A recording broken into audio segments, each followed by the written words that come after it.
गुरु जी की बात गलत नहीं है, ठाकुर जी तो यही है। उसके उस सहज भाव पर, उसके उस सरल भोंदूपने पर ठाकुर जी रीझ गए। और इतने में ही भोंदू हताश निराश उदास बैठा था, खुद को कोस रहा था, मुंह में योग्यता ना है, मुंह ठाकुर जी मिलना है रहे।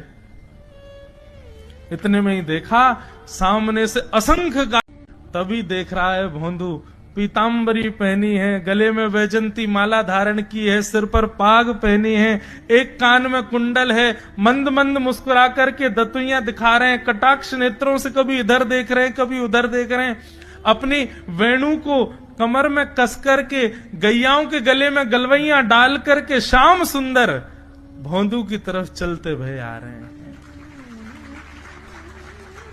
ये दृश्य देख करके ऐसे ही ठाकुर जी आकर के बैठे, भोंदू के पास शब्द नहीं है, हाथ पैर कंपित हो रहे हैं, उसको सूझ ही नहीं रहा करूं क्या मैं, इनके लिए क्या बिछाऊं, कहां बैठाऊं।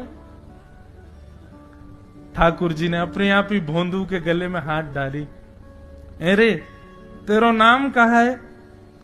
जैसे ही ठाकुर जी ने नाम पूछा, भोंदू आपको नाम कहा है। ठाकुर जी बोले तुम वो ना जाने, बोले जानू तो ना हूं, लेकिन गुरु जी ने जैसो रूप बताया वैसो ये आपको, तो आप कहीं नंद नंदन तो नहीं हो। ठाकुर जी बोले हाँ मैं नंद नंदन नहीं हूं, यशोदा जी को लाला, नंद जी को लाला। भोंदू बोलो जय हो भगवान, आज आपके दर्शन है गए। गुरु जी और सब बालकन को तो आप शायद रोज ही मिलते होंगे, लेकिन मैं ही अभागो, मोको आप आज ही मिले हो। रोटी ऐसे घुमाई और प्रेम से गुड़ खामे और रोटी पान लगे प्रेम थे, और ठाकुर जी तो चप चप करके नेक देर में पा गए। भोंदू तो भूल ही गयो, मुंह खानो भी हो, ठाकुर जी को ही देख रहा है। ठाकुर जी बोले और जोर की भूख लगी, ला अपनी रोटी दे दे। भोंदू बोलो मोह को भी भूख लगी है। बोले अच्छा चल आधी आधी खा ले, या मैं आधी तू खा ले आधी मैं खा लूं, दोनों खा लिए।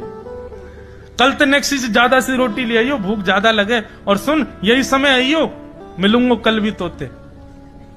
ठाकुर जी अपने दूसरे दिन भोंदू खूब सारी सामग्री रसोई घर में इकट्ठा करके जाने लगा। किसी ने जाके गुरुदेव से कह दिया कि भोंदू बहुत सारी सामग्री ले जा रहा है। गुरुदेव ने जाके कही भोंदू इतनी सामग्री ले जा रहा हो भैया, वो भंडारो करेगो का?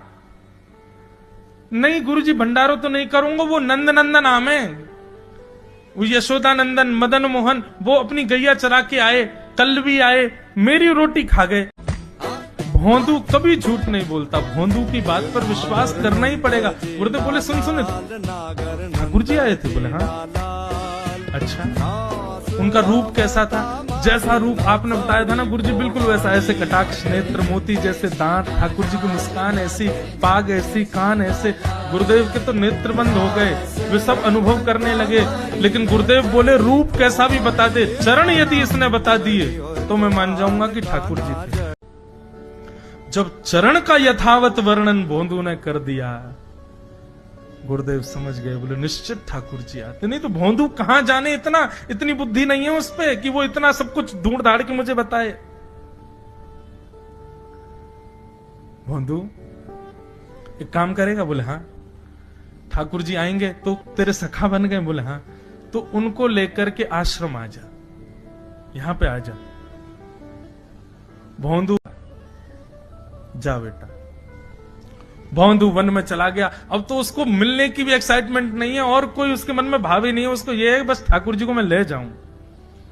जाकर के बैठा, ठाकुर जी अपनी गैया चराते भय, ठाकुर जी आए, रूप देख करके फिर से भावुक हो गया भोंदू। ठाकुर जी आकर के बैठ गए, बोले चल जल्दी निकाल रोटी, भूख लगी है मुंह को। भोंदू सजाता जा रहा है थाली, ठाकुर जी को देता जा रहा है। बोले जय जय जय जय ऐसे मत कहो ना, वे नहीं बताते तो मैं तो आपको देख ही नहीं पाता, मैं तो आपको जानता ही ना हूं। उनने ही तो मुझको बताई कि आप भांडीर बनाते हो, आपका रूप ऐसा है, उनने कृपा करके मुझको आपसे मिलवाए हो, वे ही हमारी मित्रता के मूल आधार है, उनसे तो मिलवे चलो ना। ठाकुर जी बोले देख ज्यादा जिद मत करे, हमने तो उसे एक बार कह दी हम नहीं जाएंगे नहीं जाएंगे नहीं जाएंगे। ठाकुर जी रोटी पा रहे थे तो भोंदू ने हाथ से रोटी और छनाई, बोले ये भी दो, ये भी गुरु जी की है, लाओ ये यशोदा मैया, अरे किशोरी जी कैसे आई आप? अरे लाली तू कैसे आई? अरे कहा बताऊं, एक नई बहू आई है, न क्या को आशीर्वाद दे दो। ठाकुर जी को सौगंध दे के लाई हूं, बोलोगे नहीं? ठाकुर जी आए घूंघट ऊंघट पहन करके। यशोदा मैया, अरे बड़ी सुंदर, देखियो याके पाम हाथ तो बिल्कुल मेरे लाला जैसे लग रहे हैं, सांवरी सी है बिल्कुल। मैया या को आशीष दे दो, या को ब्याह है वे लाला। ओ कन्हैया, ठाकुर जी घबरा गए, भैया कैसे आ गई? हाँ मैया, कौन से बात कर रहे हो तू? अरे मैया देख, हमारे घर में चोर घुसायो। अपने प्रतिबिंब को दिखा करके ठाकुर जी कह रहे हैं, देख मैया हमारे घर में चोर घुसायो, जे चोरी कर रहे हो हमारे यहाँ के मक्खन की, तो मैया को पकड़वे आयो हूं। मैया हंस भी रही है और क्रोध भी कर रही। बोले अच्छा, जो चोरी कर रहे हो? बोले हाँ। चल याकू तो मैं पकड़ लूंगी, लेकिन जे बता तेरे हाथ में मक्खन कैसे लगो? तू तो याकू पकड़वे आयो ना। अब मैया या की मैं कहा, यशोदा मैया लाला को लेके भीतर आई और भीतर आकर के मैया ने लाला को हाथ अपने सिर पर रखो। बोले लाला सौगंध खा, तू आज के बाद चोरी नहीं करेगा। ठाकुर जी मुस्कुराने लगे, बदले में हमको क्या मिलेगा? बोले कहा चाहिए तो को? बोले ना मैया ऐसे तो नहीं, कछु तो देना पड़ेगा। मैया बोली पूल तो कहा चाहिए? मैया तू मेरो ब्याह करा दे, मैं चोरी नहीं करूंगा। गोरी से दुल्हन लिया।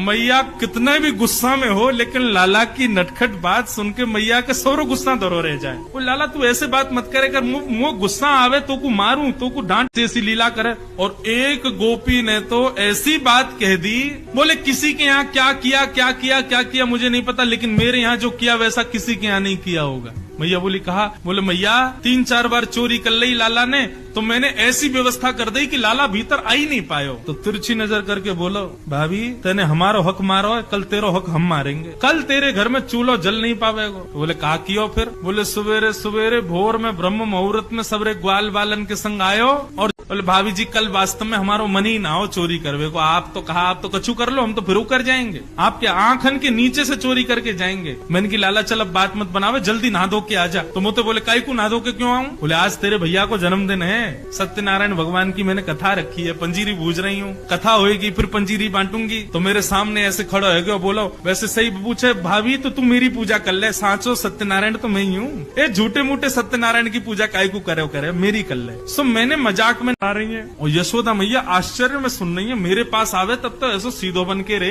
ये लीला करे बाहर जाके। मैया सोच रही थी, तभी एक गोपी बोली मैया एक बात और कहें। बोले कहा? चोरी ना करने दें तो भी आफत, चोरी करने दें तो आफत है ही है, चोरी अगर नहीं करने दें, बहुत बहुत बहुत प्रावधान कर दें कि भैया लाला भीतर नहीं आ सके, तो भी दिक्कत है। मैया बोली क्यों, तो क्या दिक्कत है? बोले यदि कोई गोपी ने ऐसो कछु व्यवस्था कर दी कि लाला चोरी नहीं कर पायो, तो वाह अब ना करूंगा चोरी, पर भैया बा के बदले मोको कहा देगी, तू जो केगो सो दूंगी, मैं चोरी करनो आज से ही छोड़ दूंगा, पर वाके काजे तो को मेरो ब्याह करानो पड़ेगो। आहा, ब्याह की बात सुन करके तो यशोदा मैया बड़ी खुश है गई। अरे लाला तो पे मोह धोबो आवे ना, तो को खवाबो पिवाबो भी मैं करूं, और ब्याह करेगो? मैया अब उम्र है गई, अब का बुढ़ापे में ब्याह करेगी मेरो? 3.5 बरस को है गयो मैं, अब मेरो ब्याह कर दे तू। यशोदा मैया बोली तुम लोग एक काम करे करो, मटकान को अंधेरे में रख दे करो, लाला अंधेरे ते डरे, मैंने डरा रखो कि हवा रे अंधेरे में जावे ना है। एक गोपी बोली मैया आपने अपने लाला को पद्मराग के कंगन पहना रखे हैं, सूर्य के प्रकाश पड़ते ही वो चमकन लगे और उनकी चमक बहुत देर तक रहे, तो आपको लाला सूर्य में ऐसे अपने कंगन को चमका के फिर अंधेरे में जावे, सब दिखेगा। मैया बोली ऊंचे छींके पे टांग दे करो, छोटो सो लाला कैसे चढ़ेगा? एक गोपी बोली आपसे लाला ठाकुर जी कैसे चोरी करते हैं? गोपियां जाकर के यशोदा मैया से शिकायत कर रही हैं। बोले मैया तुम्हारे लाला ने चोरी करना शुरू कर दिया है। मैया बोली लाला चोरी करे? काहे की चोरी करे भैया? कौन के गहना चुरा लिए, कौन के रतन चुरा लिए? नहीं नहीं नहीं नहीं मैया, गहने रत्नों की चोरी नहीं करता, तो मक्खन की चोरी। मैया पहले तो हंसी, बोले तुम लोगन पे कोई और काम ना है? नेक मेरे नंद भवन के पीछे जाके देख लो, 9 लाख गायें हैं मेरे यहाँ। यशोदा मैया बोली चोरी वो करे जो अभाव में रहवे, हमारे लाला के काजे